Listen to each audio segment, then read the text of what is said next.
તો મિત્રો, કફ અને ઉધરસ થઈ હોય, ખાસ કરીને ગળફા નીકળતા હોય તો એની માટે એક દેશી ઔષધિ બનાવું છું. અહીંયા ઉધરસ થઈ ગઈ છે ને 1-2 મિનિટ, એટલે એની માટે 4 દાણા કાળા મરીના લીધા છે મિત્રો. આ કાળા મરીના દાણા છે ને, એના પહેલાં હું આને ભૂકો કરી નાખું છું. કાળા મરીનું એક ચપટીમાં પણ ઓછું એટલું કાળા મરીનો ભૂકો થયો. હવે એની અંદર આમાં મધ છે મિત્રો, તો મધ નાખવું. હવે મધ આ પછી તને ખવડાવું, મધ નાખવું.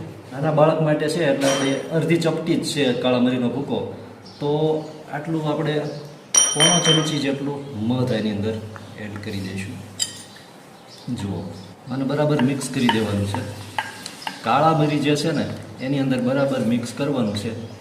1 મિનિટ સુધી આને મિક્સ કરતા રહેવાનું, કેમ કે આનો એક નિયમ છે કે જેટલું વધારે મિક્સ થાય ને, દેશી ભાષામાં કહેવાય કે આને જેટલું વધારે ઘૂંટવામાં આવે ને એટલું વધારે ઇફેક્ટિવ સાબિત થાય છે.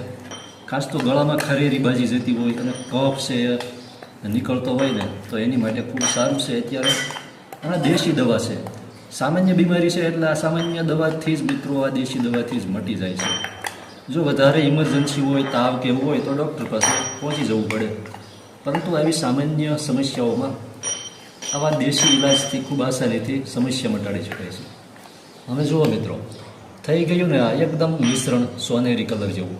આને ધીમે ધીમે આંગળીની મદદથી ચાટી જવાનું છે. તો આ છે દેશી દવા ઉધરસ અને કફ માટે. ઘરે આ કરી શકો છો. 5 વર્ષથી નાનું બાળક હોય તો માત્ર મધ ચટાડવું થોડું, બાકી 5 વર્ષથી ઉપર હોય તો 1-2 દાણા કાળા મરીના નાખી અને આ રીતે બનાવી અને ચટાડવાથી ઉધરસમાં ખૂબ સારું પરિણામ મળે છે.